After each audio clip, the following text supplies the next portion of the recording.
Let's speak the truth. I mean, since Ronna McDaniel took over as chairwoman of the RNC in 2017, we have lost 2018, 2020, 2022, no red wave that never came. We got trounced last night in 2023. And I think that we have to have accountability in our party. For that matter, Ronna, if you want to come on stage tonight, you want to look the GOP voters in the eye and tell them you resign, I will yield my time to you.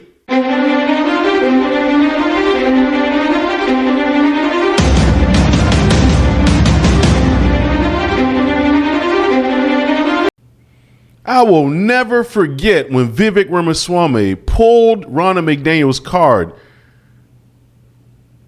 right at the RNC debates.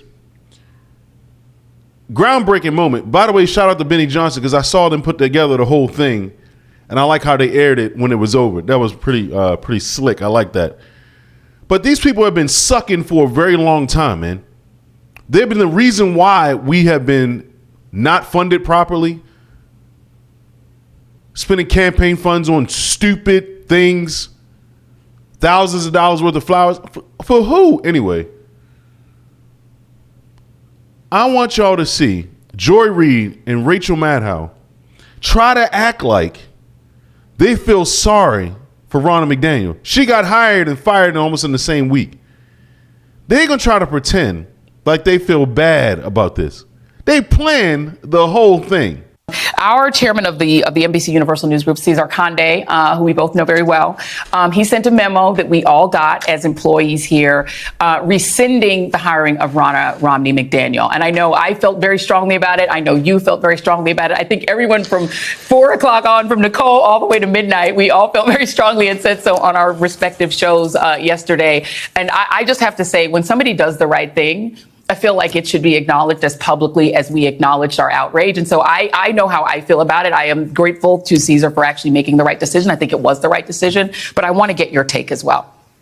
Oh, well, thank you for asking me about it. I still feel like a little. It always feels wrong to talk about things, in the company Agreed. As if it's news. And it's just this. It's not the way either you or I are wired. I know, but I will just say that journalists are a fractious bunch. And in our big company with all sorts of different journalistic entities, you have all sorts of different people working in this business, doing all sorts of different kinds of work. And to see the essentially unanimous feeling among all the journalists in this building and all the sort of senior staff and all the producers and everybody in this building about this was one thing. But then to see the executives and the leadership hear that and respond to it and be willing to change course based on their respect for us and hearing what we argued, I have deep respect for that. I mean what I said on the air last night on my show, that I think that acknowledging that you might have gotten something wrong is a real sign of strength, a real show of strength. And I think it's a show of strength, and I think it's a show of respect for the people who work at this company and who make us who we are.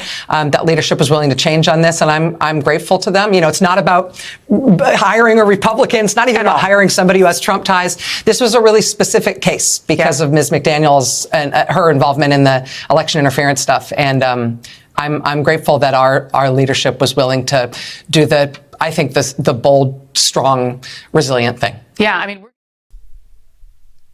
It shows you everything about Ronna McDaniel that you needed to know if you had any doubts before.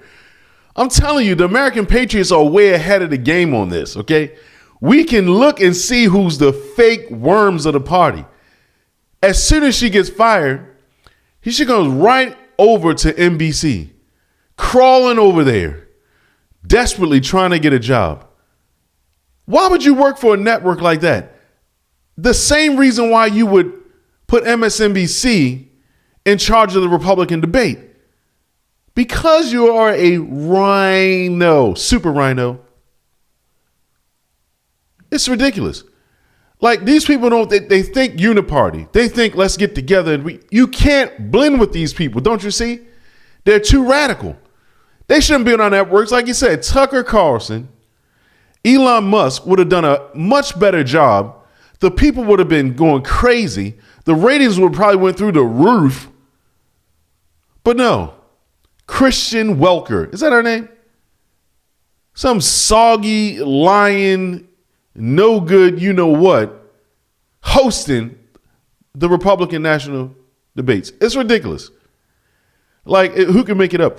So, the American people are going to call the shots here. We are going to tell you who we like. We're going to tell you who should be in charge. Also, we start pulling our money back. We start spending our money with these people. Stop giving them power over us. Because that's what the power is in the money. We keep spending our money with them. Letting them have their way with us. Taking advantage of us and using it against us. It's the same thing that mainstream media does. That's why their ratings suck. Nobody wants to watch it.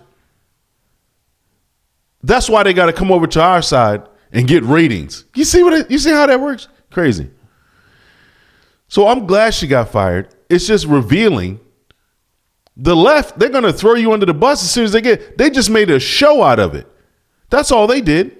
They just used it to get ratings. And like Joy said, she said they're going to use her name. They're going to keep using it.